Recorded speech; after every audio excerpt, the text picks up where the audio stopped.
Hello guys, welcome back to Watch Addiction Watch Reviews. Now today we're going to be taking a look at the new Seiko SKX. Now the SKX009 and the 007 were the two pretty much popular watches, in that segment for, a 200 meter certified dive watch. But Seiko has kind of released a whole new set of dive watches, very similar to the case of the Seiko SKX.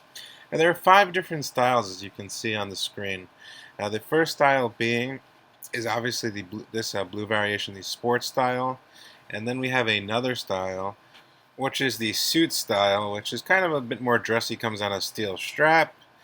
Now we also have another style called the specialist style. Looks like it's rose gold, kind of more fancy on leather, so a bit more dressed up there, I'd say, or specialist. And then we have a street style, a bit more geared towards like skateboarding and hardcore sports and stuff like that. That's what I think. And then, of course, we have the Sense style, which is a bit more funky, kind of appeals to younger kids. Different dials, different case colors, and stuff like that. I think that's pretty cool. So here I am on the Seiko website, as you can see right here. And here's the nice little thing they have going, their news release, I should say, Seiko 5. Let's take a little stroll through the website and see what it's about. Nice graphics here, skateboarding. Obviously this is geared towards a younger audience and created by a younger audience. It just really appears like that. Here are all the different 5 lines of the Seiko 5/SKX. I'm not 100% not sure if the SKX is actually being discontinued, because there are probably tons of them stockpiled in factories all over Asia. So I'm pretty sure they're going to be available for quite some time. There's the Sense series. Kind of for a DJ there, it shows some pretty funky stuff. And we come up here, we can take a look at all the separate things in more detail, in very vivid detail. So first we'll start with the sports line. Now the sports line is probably going to be the most popular line. You can see there are many different variations. Like I said, we have 27 total different variations in this series. That's combined with all 5 of them. And they already have prices on them. You can probably tell the price. But these are actually not that bad. I just don't like the 5 under the Seiko. That's my only thing about it. I do like that they have the 4R36 movement. We have hacking, hand winding, all the good stuff.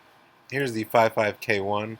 That is basically like, the standard SKX007, which I think is pretty nice with just black on black. And it comes with an end-fitted bracelet. No milled clasp, though, and the price is $300. So, not so sure, Rather buy it on the NATO for cheaper, probably. But as we continue, we are going to the suits style, which is supposed to be more dressy, but I personally wouldn't wear a Seiko SKX with a suit. That's just me. Maybe on a nice leather strap you can pull it off, but I don't know. That's just not me there. I don't really wear suits anyway. But I found this model pretty cool. It's kind of like the Seiko Hulk, with the green bezel and green dial there. Large applied markers, which are filled with, that Seiko Luma Bright, which is really bright, and a whole bunch of different options from that line there. Keep in mind that each series has different price points, considering the strap and materials used. Here's the Specialist, for the specialist people out there, and as you can see, there are 3 different variations. The rose gold one is actually kind of cool. So is the blacked out one, considering you can't get a blacked out SKX. I think Seiko really kind of looked at people modding out SKXs, and then they did this. I think they did it in their own way, though. I think the modding had a big effect on them doing this, though. I really think that. Here are some of the other series. As you can see, all blacked out cases with different color markers, which is kind of weird, not really my thing there. Now we'll move on to the next series, which is the Sense style. And this is more of like a funky kind of younger generation, I would say. It's pretty cool. The dials are definitely very different. Personally, not my cup of tea, though. I think they look okay, though. They look like a Seiko 5, which is good, I guess. And that's pretty much going to end it there. Now today on my wrist, since it's not a full-on hands-on review, I am wearing the Oceanic OP1 Flieger, which is an awesome Flieger watch in a blue sunburst dial. And this company is based out of New York, and It uses a Miyota 90S5, hacking, hand winding, 28,800 beats per hour, sapphire on the front, sapphire exhibition case back.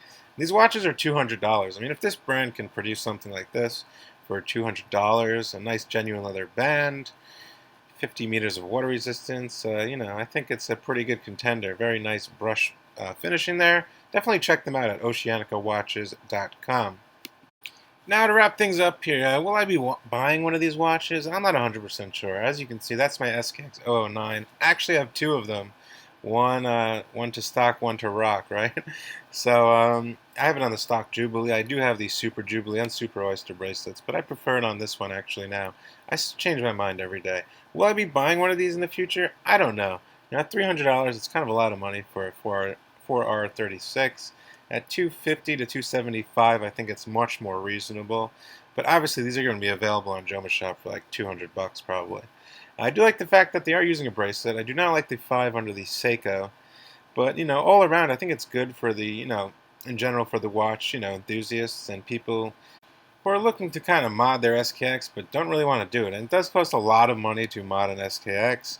And this is where the new Seiko 5 comes in. You can get all that cool stuff, any dial option, all different types of bracelets, straps, and you don't have to pay an arm and a leg to mod it, buy all the separate pieces, and then you got to do it yourself. It's a whole mess. You got to buy all the tools, blah, blah, blah.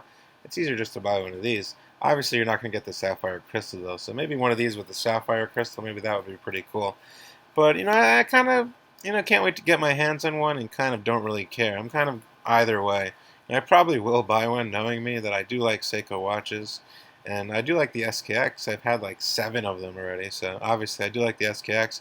Even though it does have its quality control issues, I'm hoping these do not have the bezel alignment issue or the chapter ring alignment issue. Because most Seiko 5s don't have that issue. Every Seiko 5 diver I've had, the bezel is lined up perfectly, no issues whatsoever. It just seems to be the Prospects line on the SKX. So I'm hoping for the best for these. We'll see when they come out. Hopefully I can get one in to review for you guys. And until then, guys, I'll see you guys in the next video. Check me out at watchaddiction.com. And you can find me on Instagram at watchaddiction. Follow me there. See you guys real soon. Thanks so much. Bye.